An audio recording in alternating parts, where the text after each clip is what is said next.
I just got my, I was at the doctor's and got my blood levels checked, and actually my iron is not in a deficiency anymore. Isn't that great?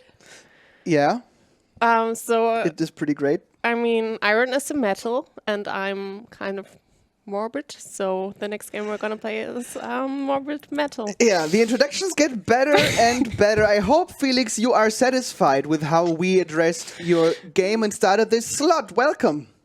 Hey, everybody. That was a really good introduction.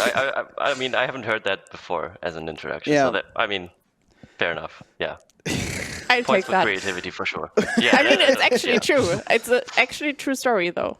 I think he hovered over the leave leave button right now, but you're still here. That's great.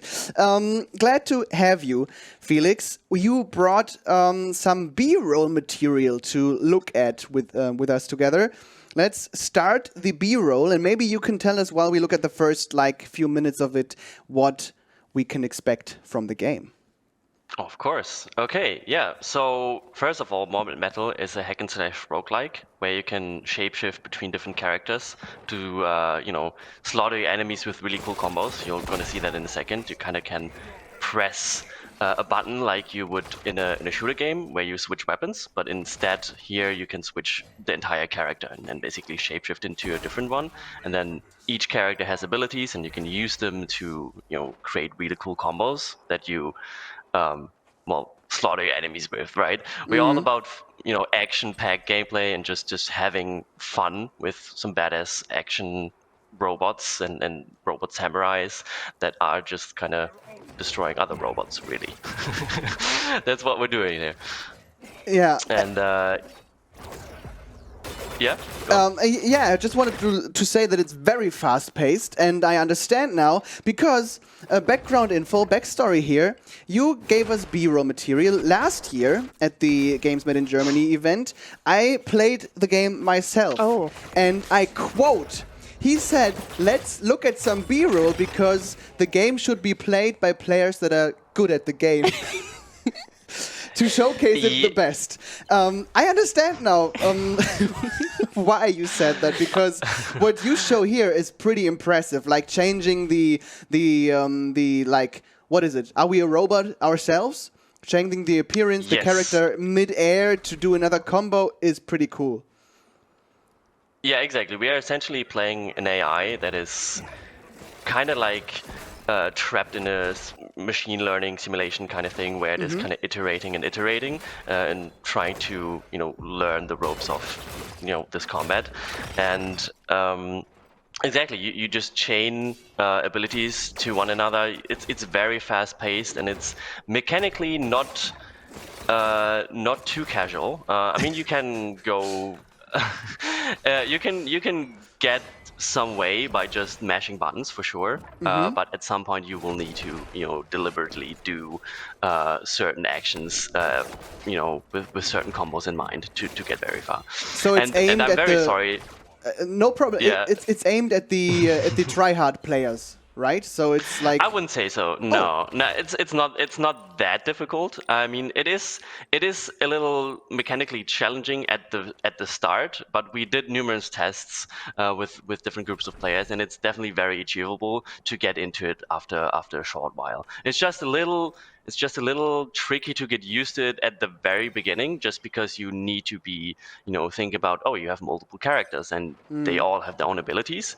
But once you get the hang of it, after I don't know, roughly half an hour, you can really start to see how players are actually deliberately doing that and actually doing what they're supposed to.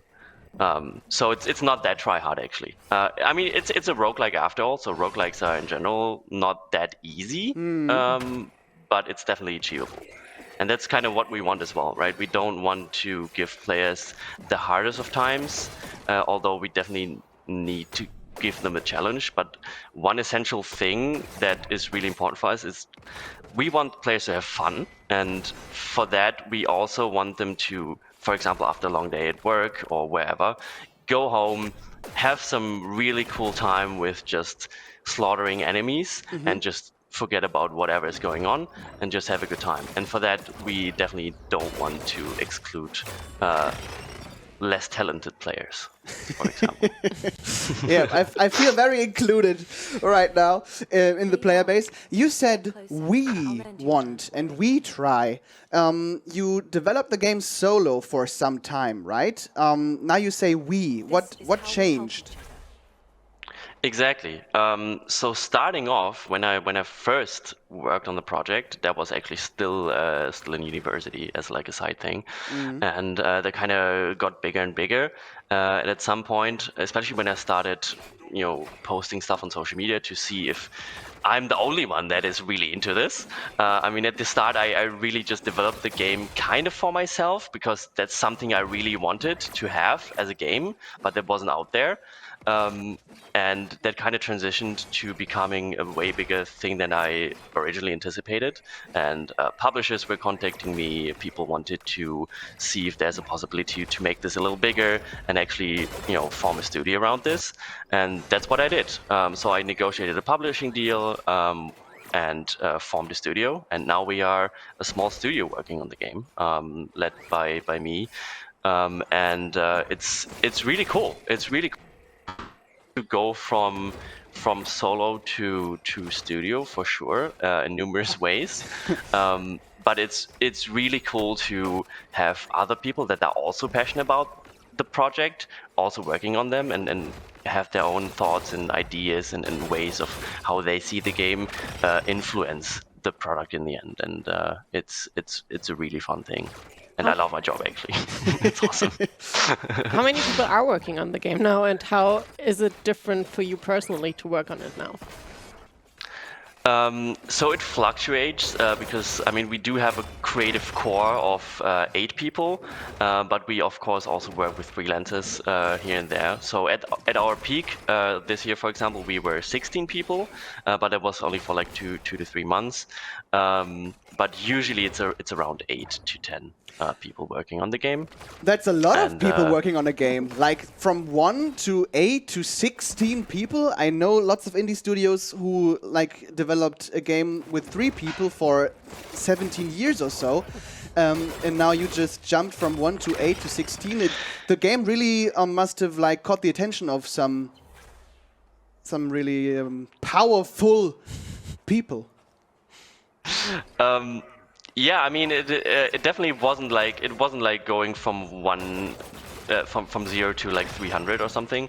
It was definitely a gradual process, and that was like also very important for everybody involved to not, get too big too quickly, because that is definitely one of the hardest things. I mean, just having more people doesn't necessarily make it so that you're more efficient or just can develop a better game. It's like there's so much management involved. I had to learn this as well, right? When you work on a game alone, you can manage yourself. You can do whatever you want, basically. But as soon as other people are involved, you need to make sure that not only they know what they're supposed to do, but you also need to share your vision with them in a way that is understandable and that you can all go in the same direction in the end. And that was a process for sure. Like the first months of like getting people on board were there was a very steep learning curve, let's say that.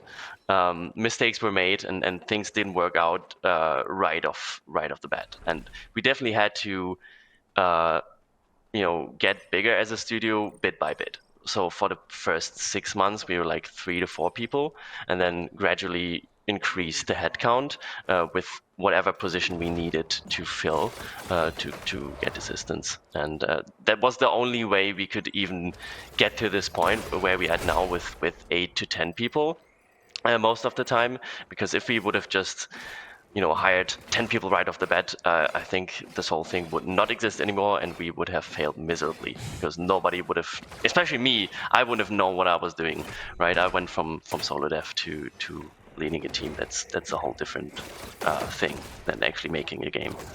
Since that used to be only your vision, I'm interested to hear what someone new on the team implemented in the game that you really like. Okay, sure.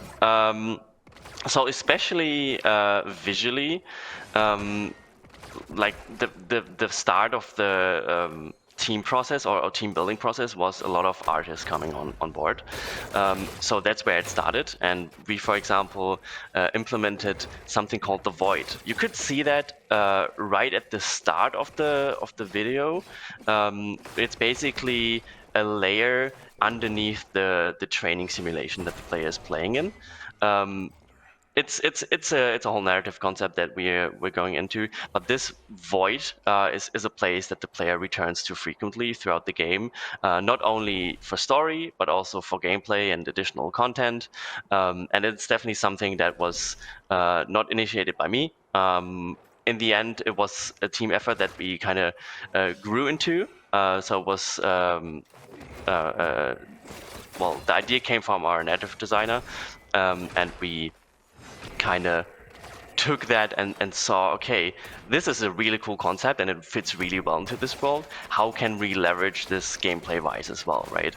And because we are all about gameplay, it's really important that we make sure all the mechanics we develop and bring into the game kind of support that core idea that we have with the game. We just want players to have fun and don't get overwhelmed by stuff that kind of withholds them or makes them not enjoy the combat as much as possible. So everything that is going into the game needs to support that, and that also was part of the void, for example, where we took that concept and saw, okay, how can we implement this in the gameplay as well, not only just for our story and the overall world.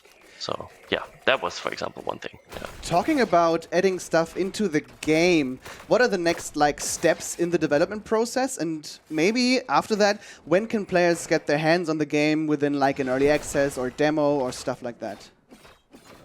Okay, yeah, good thing that you said early access. We are actually aiming for an early access release. I cannot tell you when exactly, but people should definitely stay tuned for announcements for that in the coming months. But that's currently our next big goal, to have an early access version ready. That's how we are going to go about the project. I think it's really important for us to develop this with the community and get feedback as early as possible. I mean, it's a game that is made for players, right? We want players to have fun, and for that we need their opinion. But our next steps are basically taking what we have here and getting our, content up to speed. I mean, what you see here is just a part of the game. It's the first biome out of many, and we definitely need to amp up, of course, the content for that. We also are currently working on our meta progression, which is definitely a challenge to develop, especially for a roguelike, where you usually have your progression of the course of around 10, 15, maybe 20 hours. You can't really test that right off the bat, right? You can't just play 10 hours and see how it plays out. You need to have a lot of way more methodical design processes than I usually like to work with. I'm definitely usually very iterative and like to see how things actually play out when they play out. So that's something that we're currently definitely challenging ourselves with. But yeah, that's kind of what we're doing right now.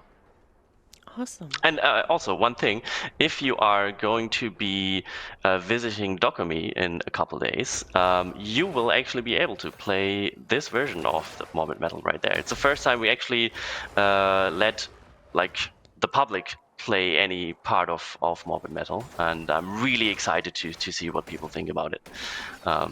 So yeah. That sounds really exciting to see people actually play the game for the first time. I wish you a lot of luck for that.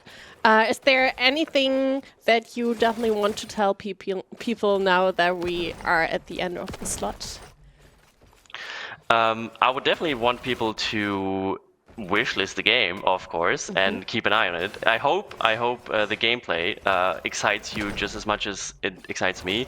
I haven't actually looked at this gameplay for a while now. After a version is finished, there was a lot of time where other stuff had to be done aside game development, like business development, stuff like that. So it's really, really motivating and getting me back into the hype for my own game, really, watching this footage again. So I hope that did the same thing for people watching the stream right now.